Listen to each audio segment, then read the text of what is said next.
Welcome, everybody. I'd like to welcome to our webinar, Pathway from Therapy to Parasport. I'm Jimmy Ann Goodfellow. I'm the Program Coordinator for Para-Dressage at Equestrian Canada. I'd like to introduce our two speakers this evening. First, we have Aaron McCormick. Aaron owns and operates Equilibrium Therapeutic Running. It's a therapeutic horsemanship program for children and adults with disabilities in Saskatoon and surrounding areas.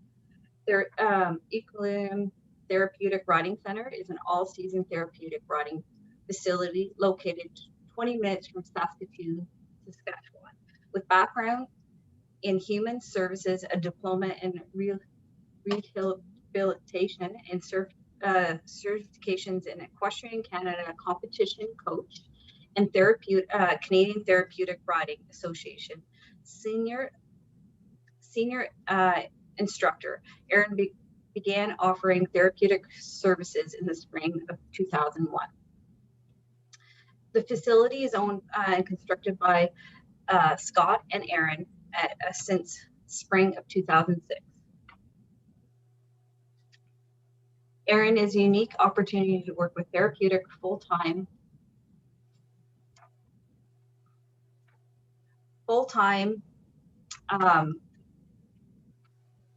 and almost for 20 years. In recent years, Aaron has spent many hours developing athletes and for competition in para-dressage and pioneering this in Saskatoon. In the last 3 years, she has worked with Clive Milkins as a technical leader in para-dressage in Canada to educate riders, coaches, parents, officials, and show officials and to create inclusion of para-dressage at the local show venues. In addition, Aaron also serves as a committee member on para-dressage with Equestrian Canada. I'd like to welcome Aaron. Hi there.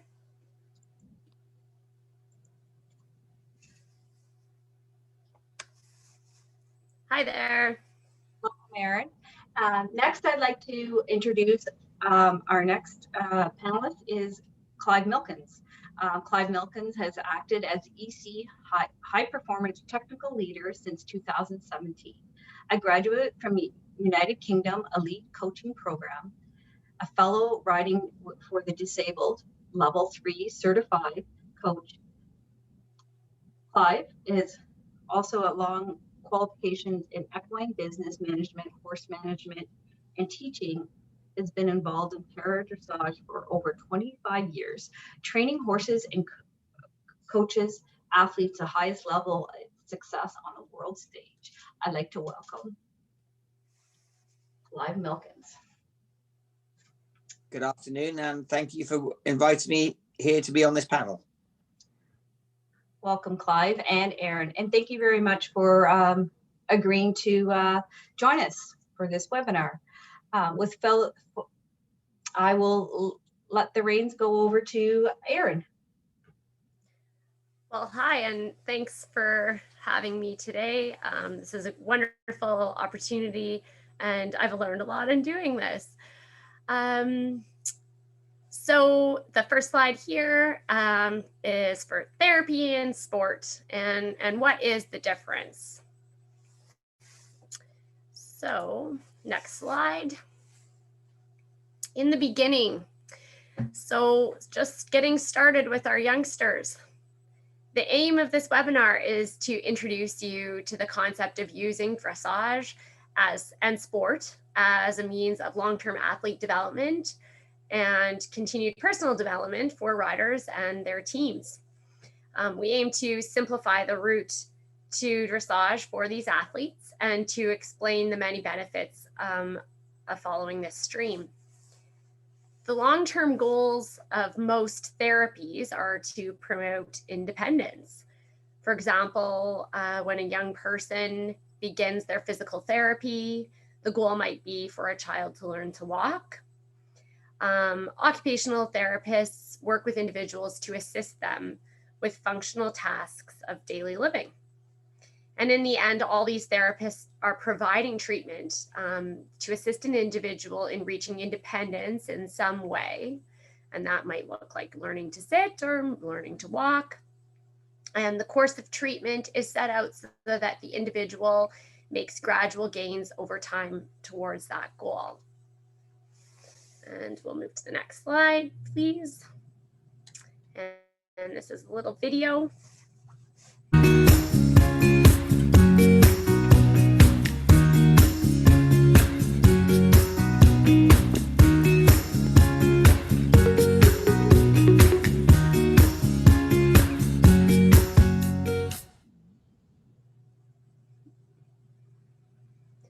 Great.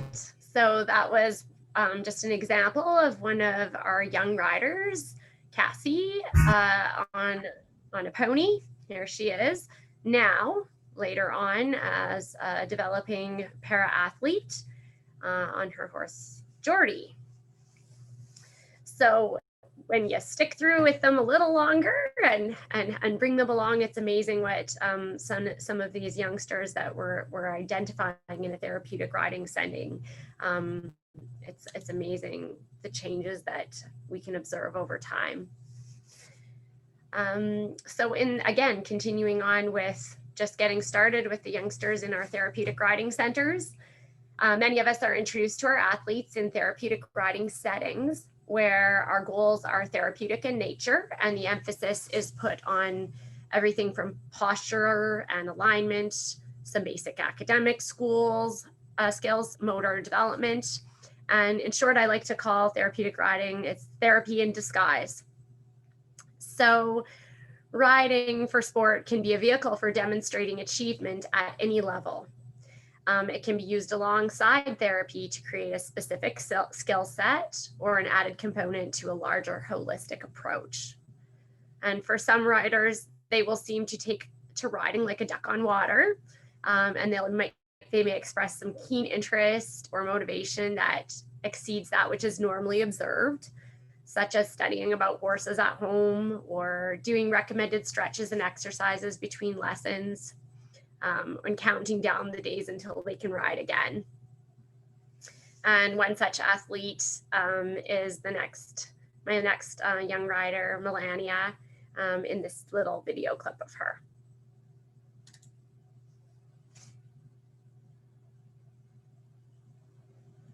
And here Melania is at our summer camp, and we have her here on the vaulting barrel, and it was during that time where we realized, oh, this young lady really loves this. And we started to see that this would be a lifetime of developing this young lady to become perhaps a para-athlete.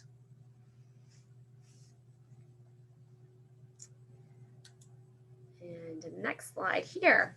So at this stage, in the beginning, when we're just getting going with our young riders in our therapeutic riding centers, the development of essential prerequisite skills such as posture, alignment, balance, body awareness, normalization of muscle tone, they're both therapeutic for the rider in that the skills that they're learning aboard the horse are transferable to improvement in daily life. And they're essential development for anyone who aims to ride a horse independently. In short, regardless of the rider's abilities, when we teach those fundamental skills, the process becomes those therapeutic and developmental in nature. And it also sets the stage for future possibilities. And the process of attaining these prerequisite skills becomes a checklist for meeting both therapeutic and functional criteria. And when I say functional criteria, I mean functional pieces that develop the person's function off of the horse, but also develop those skills to make them a rider that can become more independent over time. The approach which I found effective in working with my para riders is this, that regardless of a rider's abilities, whether they are able-bodied or not, we need to keep it simple. In the end, if we keep our focus on teaching fundamentals to our riders, it enables us to provide the individual with a program that meets therapeutic and developmental criteria, as well as setting the stage for future possibilities. For an able-bodied rider, keeping the focus on the fundamentals may look like a few lead line lessons where we teach correct position, and then they can move straight into independence. For our special needs riders, that same skill set may look like a year or even years of lead line lessons where we play games and provide exercises to encourage that posture, that alignment, that balance, that body awareness, those prerequisite skills. And in the end, I want you to recognize how this process is truly the same for the able-bodied and the special riders, but at the same time, often with an adjusted time frame. And that time spent to address specific challenging areas for each individual. And the next slide, please, I think is another little video clip of Melania again.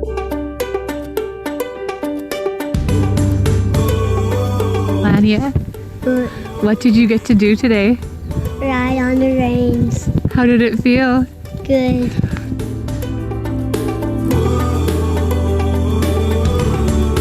Melania, why do you like riding dressage? Because I'm good at it, and I like to practice with Aaron.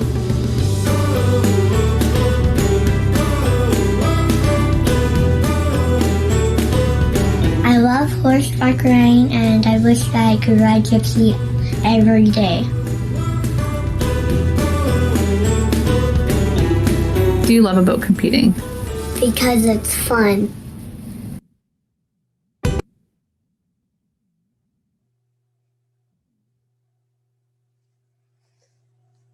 So if that doesn't inspire you, I don't know what will. She's an incredible young student. So back to discussing some of those fundamentals. When I appreciate a rider's position on the horse, I would first assess which areas that need adjustment and identify the root causes of that situation. If an able-bodied rider were sitting in, for example, a common issue of being in a chair seat, we could easily point out the need for the rider to begin to sit more deeply in the deepest part of the saddle, and off we would go and we would carry on and move from there. For our special needs riders, those adjustments might not be quite so simple. Perhaps the rider has a limited range of motion through her hips, and she's unable to reach the depth of straddle required to sit deeply. And so beginning work at addressing that issue is just one of the many steps in reaching therapeutic goals and preparing the rider for functional riding skills later on in life. The functional skills related to riding a dressage test in itself are quite numerous. I'm sure we can all agree that the challenge of memorizing and performing a test is definitely something. And a rider with impairments is further challenged to do so with any number of added challenges such as visual issues, memory impairments, among other challenges. And again, another example of how both therapeutic and sport goals can be developing at once. Riding independently is a risk sport.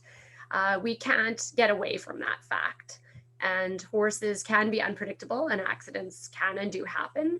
And I believe that when we encourage people to think differently and to believe that risk can be considered more as a challenge, and it's a way of stepping out of our comfort zone, and that challenge and overcoming it become a therapy in itself. Next slide, please. And here we have another video.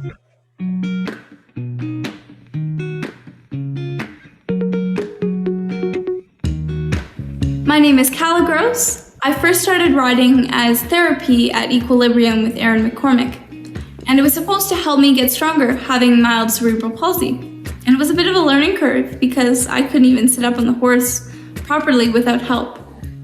And from there, I went into a Western riding program, non-therapy based, and then back to English again at Moonglow Stables for the last 4 years.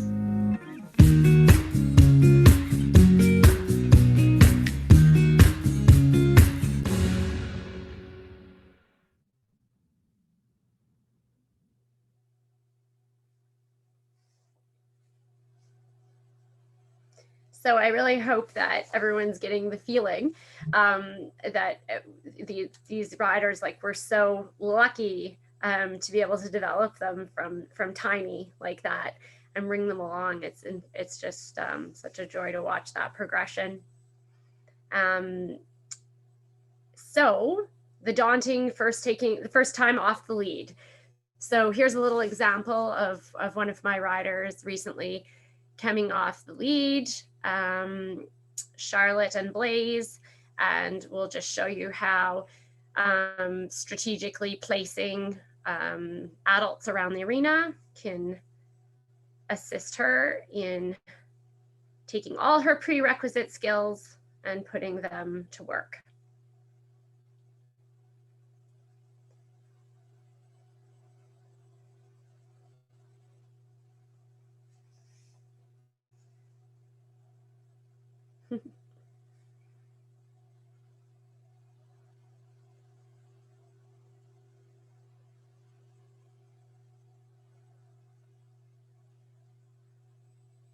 Good. And then the little progression from that.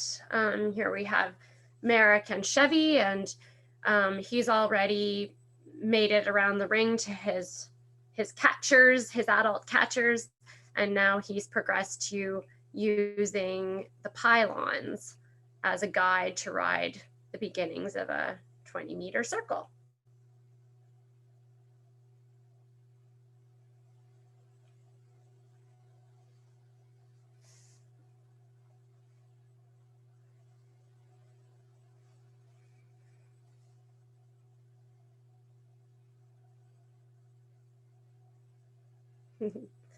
Good, next slide.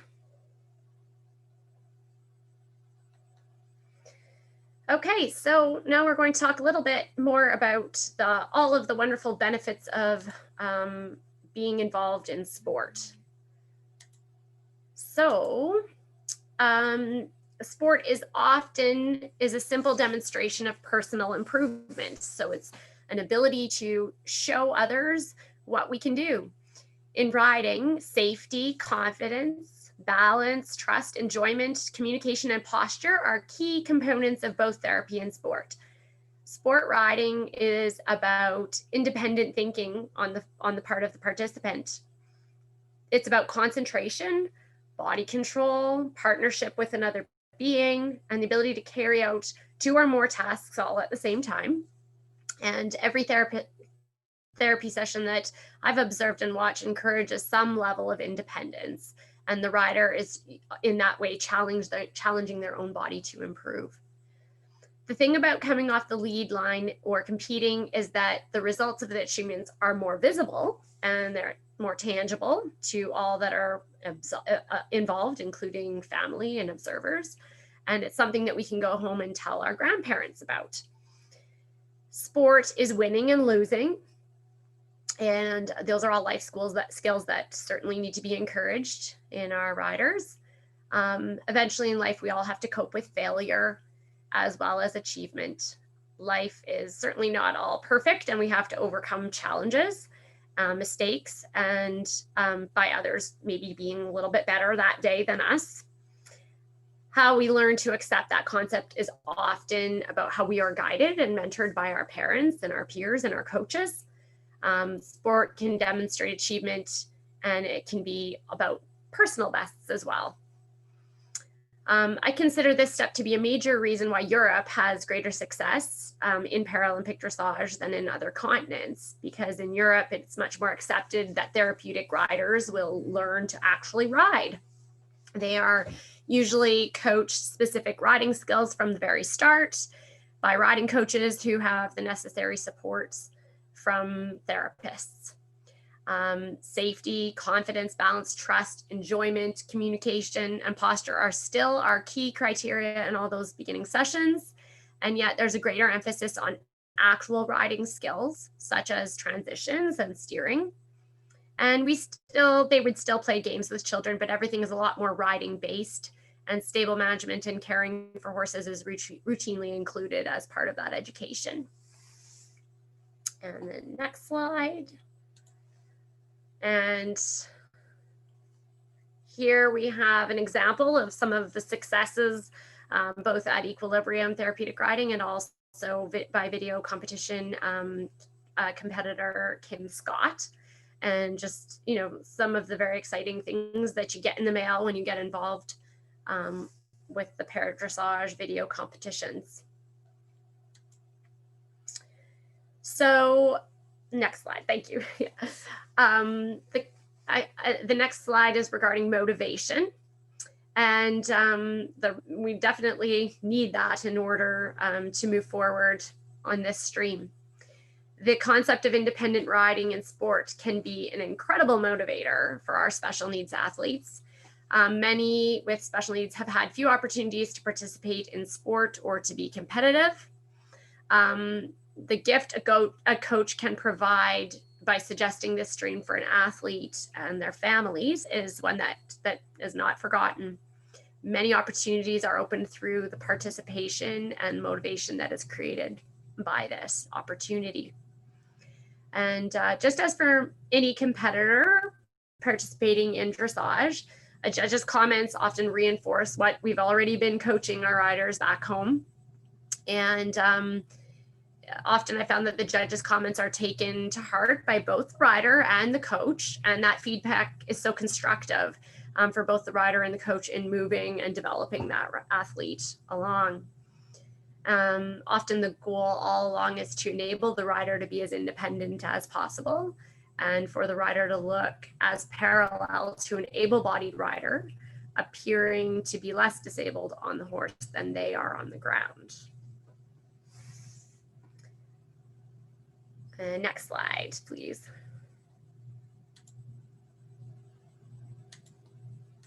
So now we're going to move on to discussing the methodology of beginning the process of moving into independent riding. And so the first stage of that process would be discussion. The leader and sidewalkers are heavily involved with this process, and they're there for safety and for an emergency. But at that point where the rider's starting to move towards independence, they become a lot more passive in their approach. And once that leader or sidewalker feels like a surplus of their requirements is being met, then that's probably time for the coach to think about and discuss working off of the lead line. Parents should be helped to recognize this slightly different challenge and should be helped to understand the different types of goals and achievements and the new direction that a program could take. In some ways, it's a lot more like a personal thrill and a challenge. And again, it's tangible for all involved. Timid parents must be supported and educated properly as to the benefits of therapeutic riding and independent riding.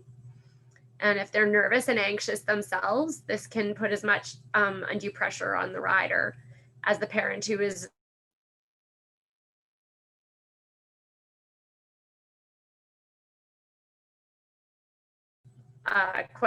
therapists should work closely together to settle any parental nerves about safety. And all sessions should be fit for purpose, and so at all times careful goal setting should be planned. Each person's roles and responsibilities must be discussed and implemented all the way through this process. And the next slide, please.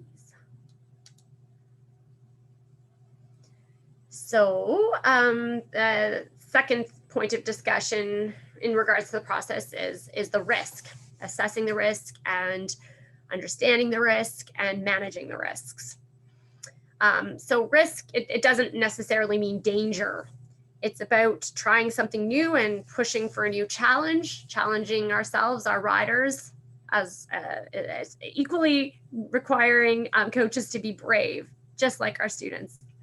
the ability to do something that our brothers and sisters and friends and family have not yet done. In early stages, sport riding does not even have to be carried out off the lead line. And safety is paramount, and everyone has the ability to be, and not everyone has the ability to be completely independent.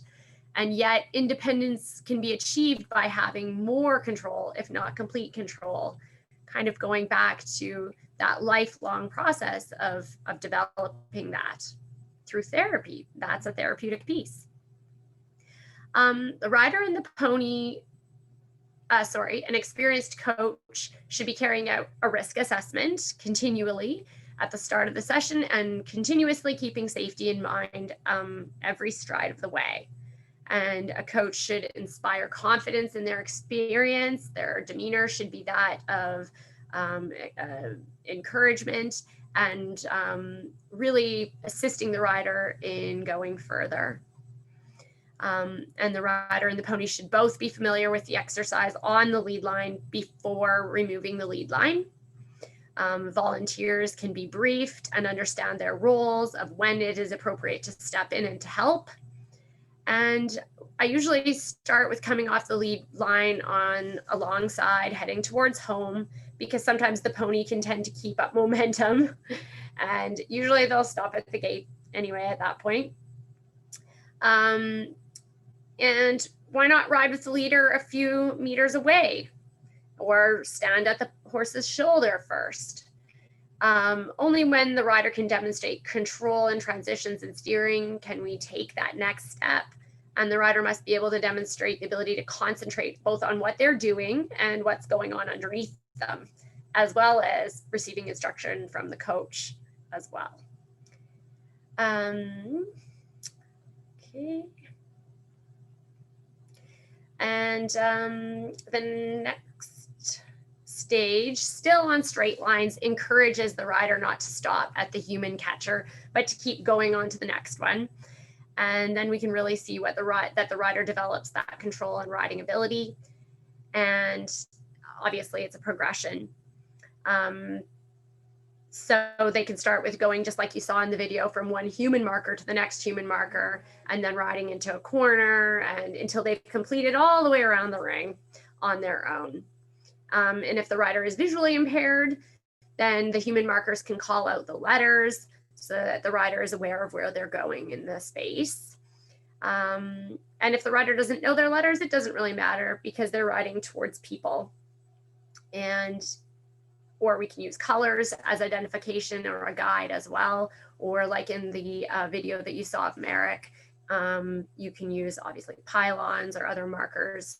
I've also used numbers to help them mark their pathway.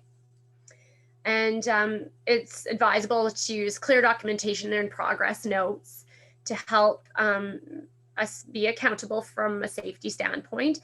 But also just that amount of thought following the lesson will help you to reflect on what went well, what needs improvement, and what the next steps might be for future sessions to keep things moving along in a safe way.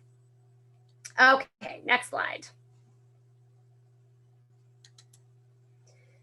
And this one is regarding the training of the horse. So obviously, huge component here, huge time-consuming component.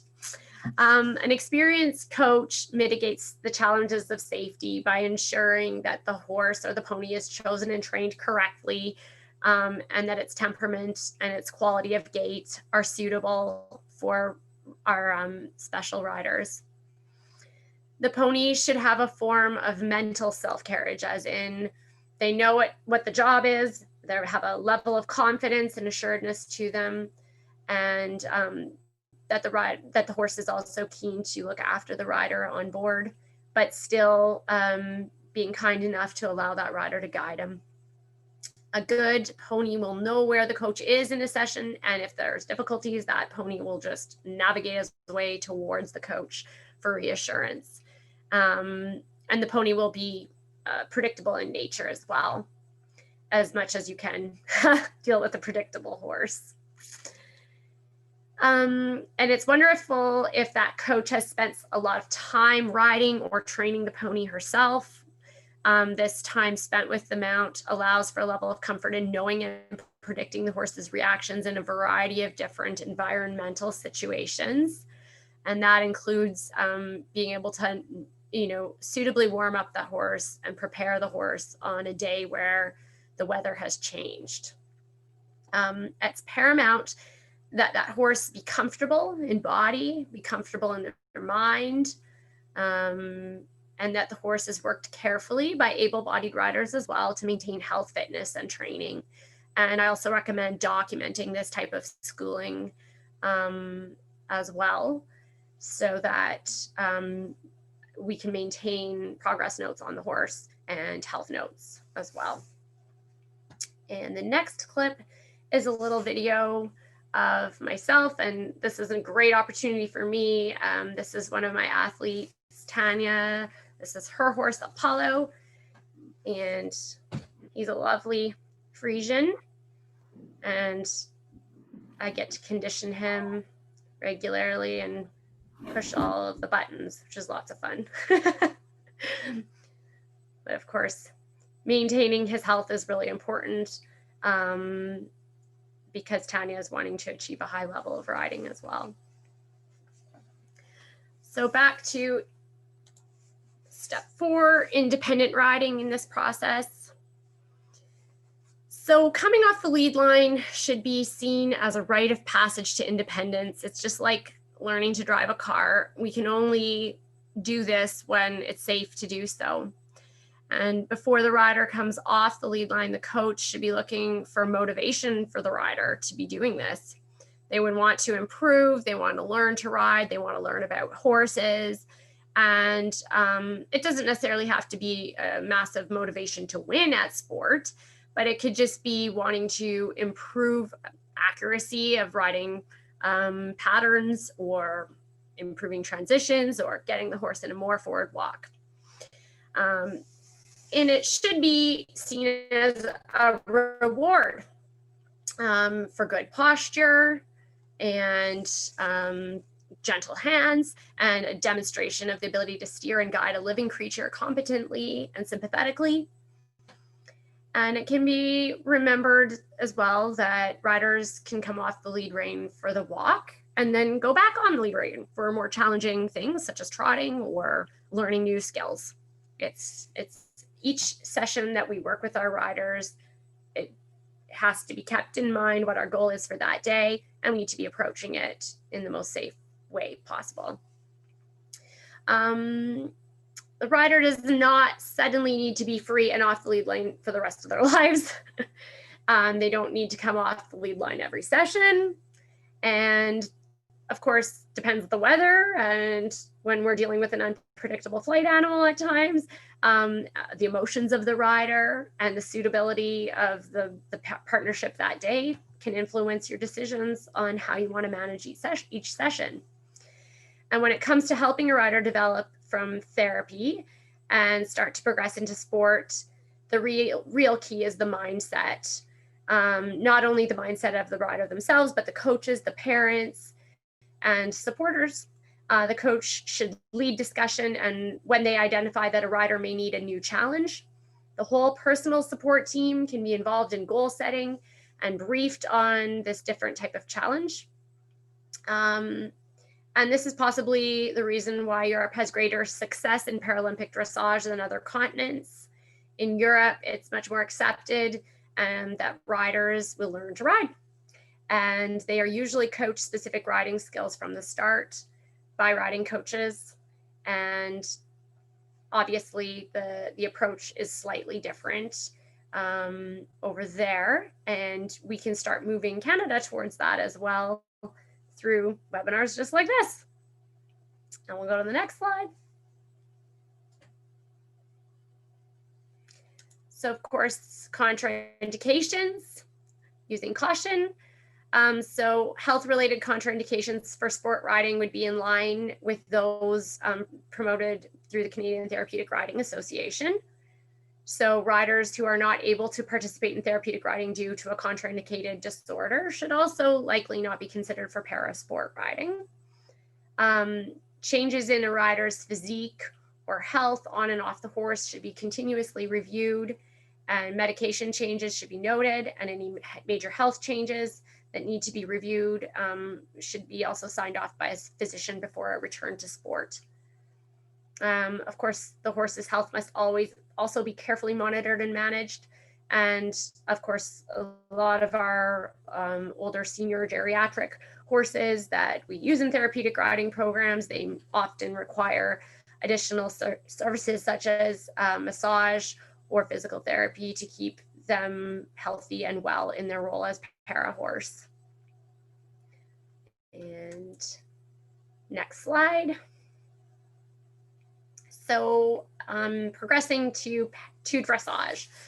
So dressage tests are set up in such a lovely fashion that they offer the horse and rider teams a wonderful place to begin with a specific and simple skill set, and they can progress to more challenging skills as the team progresses.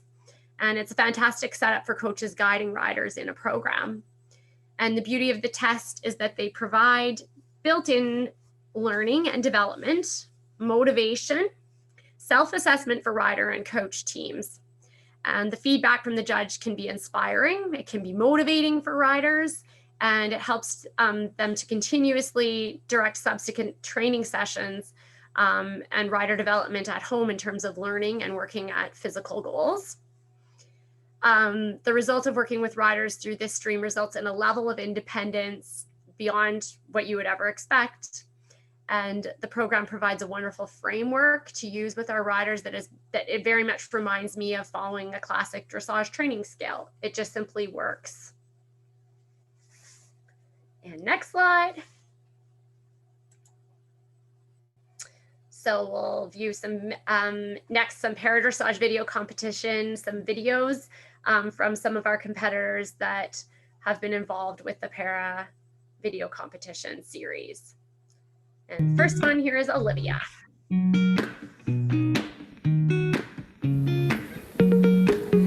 Hi, my name is Olivia, and I really like para-dressage because the way the horse feels when I do it and the excitement I get.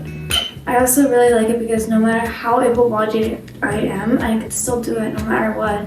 I also really love my horse.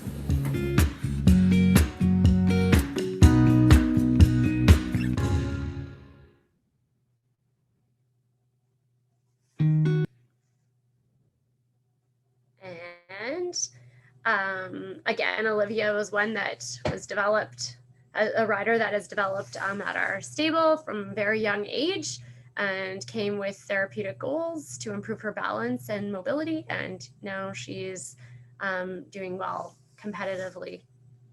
And the next video is Brianne Wilson, another para-athlete.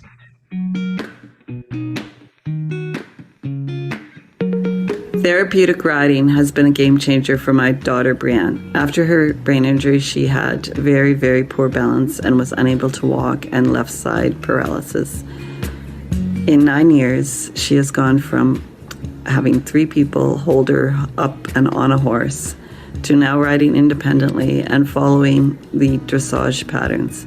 Her brain injury also left it very hard for her to follow more than one direction.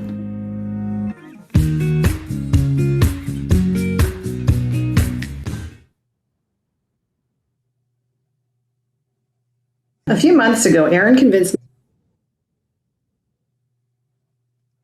Yeah, so Brianne has come a very long way, as her mom said, in the 9 years that I've been working with her. And again, our goals were completely therapeutic in nature. She first needed to develop the ability to sit and then stand independently, and she relearned how to walk. And from there, the functional riding skills have obviously given her the wings to become quite independent over a period of time. And now she develops herself as a para-athlete. And next is Susan. Me to enter the 2020 Para-Dressage video competition series.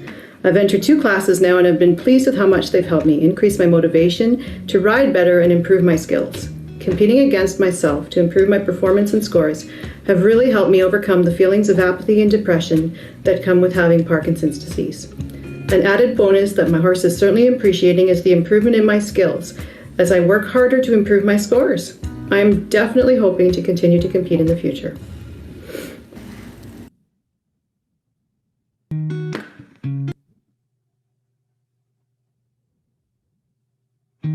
And so Susan has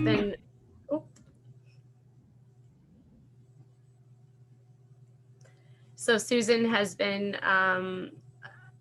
just wonderful. It's been so wonderful to her to see the changes in her and the increase in motivation that I've observed through giving her the opportunity to be involved in the video competitions.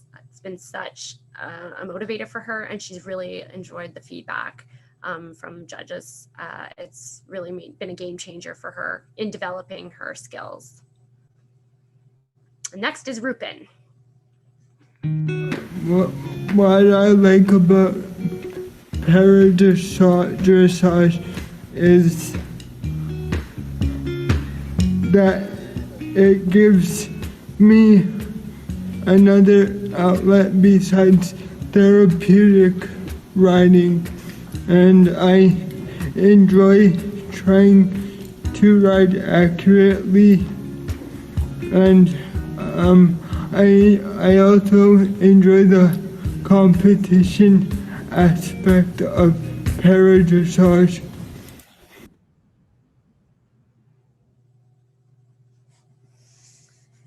Rupin is, again, another one that I've known for very many years. And I would say that this particular athlete was one that was such a game changer for me as a coach, because he has done things that I literally would have said were impossible for him to achieve.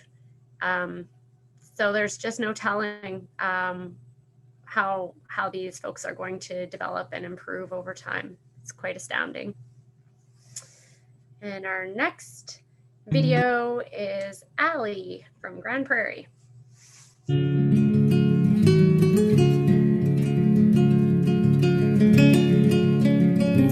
Hi, I'm Allie, and this is my horse Mary. I'm 24 years old, and I'm a grade 1 para-rider. I've been riding for 20 years. How did you first get involved in Para-Dressage? I rode at park, and my cousin Amanda Rudy introduced me to the sport back in 2012, and I've been hooked ever since. What do you like about the sport? I like how I can just get on him or the horse I'm riding and just go. I can be like an evil body person and leave my chair at the door.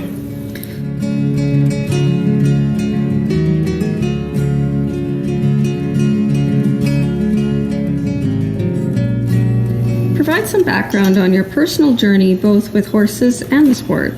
So when I first started riding, I had a leader and 2 sidewalkers that kept me on the horse. And then the more I rode, the stronger I got. And then I got to the point where I could ride completely on my own. And then when I started dressage, I started with the video competitions, and I'm still doing them now.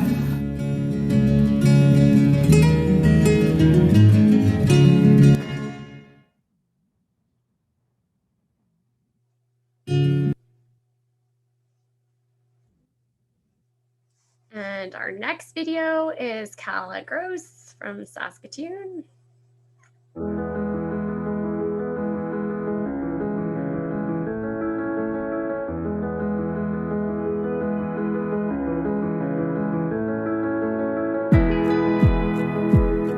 what I like about the sport, and of course I love the animals, I think horses are beautiful, but what I really like about the sport is what it teaches you in terms of solid determination. Because in this sport, you can't give up, you have to push through. And along with that determination comes discipline. And I think that was really important for me, not just the physical strength, but the mental strength as well. And of course, I adore my horse. So.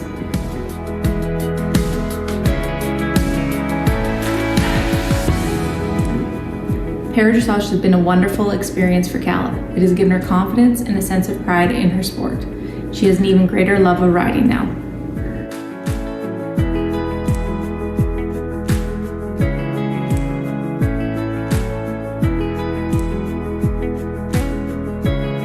So I got into Para-Dressage through my coach, Leslie Hyreth, who came up to me this summer when she realized I qualified for it and we decided to do it. So I owe a lot of this to her because she did a lot of research through it and pushed me to do it. And her family also created a dressage ring for Gio and I, and that was really nice. We got to practice in there. And Gio, my horse, he's quite built for the discipline. So not only do I have a wonderful coach who is willing to do this with me, but I had a beautiful horse who could do it. And it took me a little bit to get around to the idea, but I just decided I should, and I wanted to because it's such a great opportunity.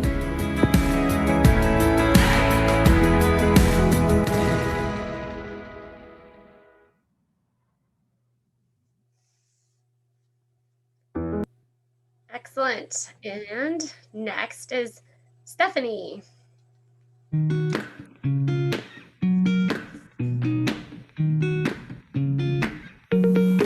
What was the most important and heartfelt thing that someone said to you that you'd be happy to share? I think the most important piece of advice that I've received so far was from Clive Milkins during my first training clinic with him. He'd asked me to perform a certain movement, and I told him, I'll try. But then he stopped me and said, don't say I'll try, say I will. And I'll never forget that.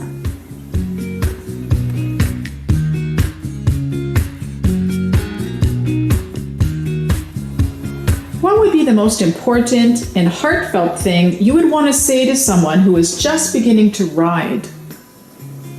The most important advice that I would have to give to any aspiring para rider would be to not underestimate yourself, because horses have an amazing ability to adapt to their riders' needs.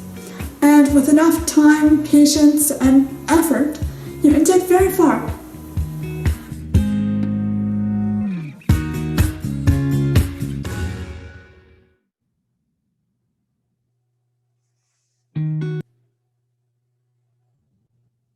And our last athlete is Tanya Shevchenko from Saskatoon. And here she is with her horse, Apollo.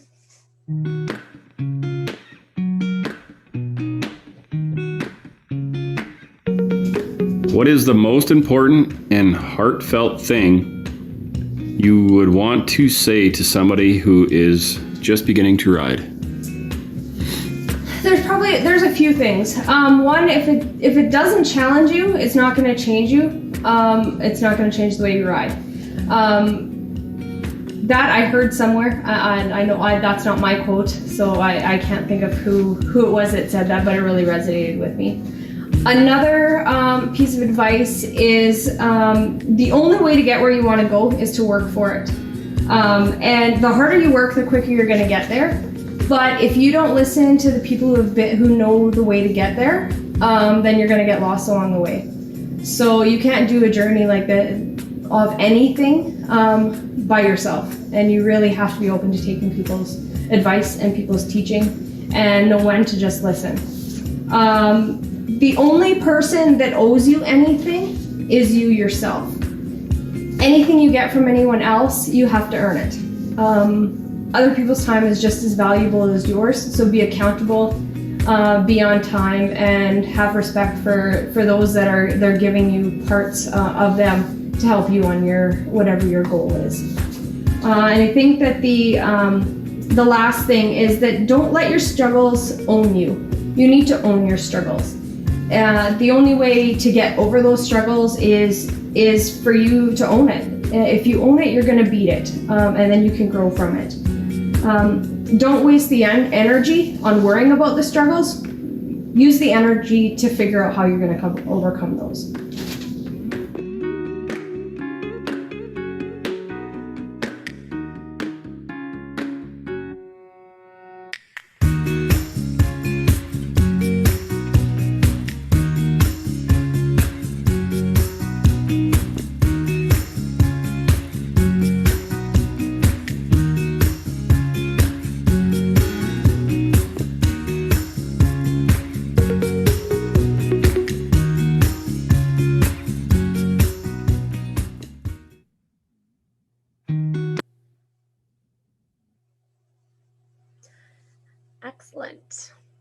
So I think at this point in time, we can answer a question that was asked of us. Is that right, Clive and Jamie Ann? Correct. Okay. So I believe the question was something surrounding the management of family involved in developing para-athletes. Is that correct, Jamie Ann? I'm quite sure it is. Yes, you are correct. Okay. So I'll just make a couple comments on that, and then Clive, maybe you have something to add as well. Yeah. So I think in terms of managing the families, again, following those protocols as we outlined in the slides regarding discussion and building the team, a discussion with athlete, discussion with family, discussion with therapist, discussion with the whole crew of everybody involved, all the volunteers, to make the experience the most comfortable for the rider and the transition. And preparedness is probably paramount in making that kind of change in programming a success. And again, also following those slides, following the protocols of just, not every ride needs to be off lead, and not every lesson needs to entirely be off lead. Those kinds of changes are gained over time. That's my thoughts on it. Clive, what have you got to add? I think it's all about goal setting. So I think you start off with this whole idea that what is the point of going independent? What is the point of developing more riding skills? And what's the point of going into sport rather than pure therapy? And once you've established that those are acceptable goals to parents, carers, as well as the athletes, then it's quite simply, so you do the why first, and then it's how are we going to do this? And I think for me, you talk through every step of the way with the parents, especially the ones who are maybe a little bit apprehensive. And as I've said many times, the parent of a child with an impairment is always on the nervous back foot anyway. They want their children to improve, but one of the reasons why we do riding, it's a risk sport. So you demonstrate safety, you demonstrate procedure, and you go as slow as the parents and the athletes want, keeping them fully informed the whole time. And then you just let it evolve at its own pace. Great. Is there anything else that you want to add, Clive, about anything that we talked about today in this presentation? No, sport isn't for everybody. I think sport brings its own set of life goals. And I think it starts with this, because I start from the premise that everybody is going to learn to ride, and I teach riding skills. Almost, I believe that therapy occurs when good riding happens. So therefore, I'm all about improving the riding skills and developing the therapy from there. So although sports is not for everybody, improving life skills, riding skills is very important to everybody in what we do. And in some ways, sport only gives an external demonstration piece of that improvement. So as far as I'm concerned, everybody should be having a go at dressage on the lead rein and aiming to improve independence that way. Exactly. Amen. Here ended the lesson.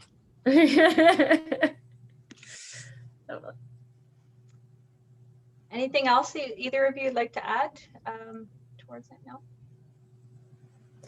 Just a message to anybody listening that and watching that thank you for taking the time out to watched the webinar, and it's certainly been a very good experience for me to put my thoughts on paper. Yes. So I appreciate that. Yes, I'd like to thank everybody for attending, and my contact information is on the slide at Questioning Canada. If anybody has any questions, they can contact me directly. Yes, thank you very much for attending. Thank you very much. Thank you. Thank you.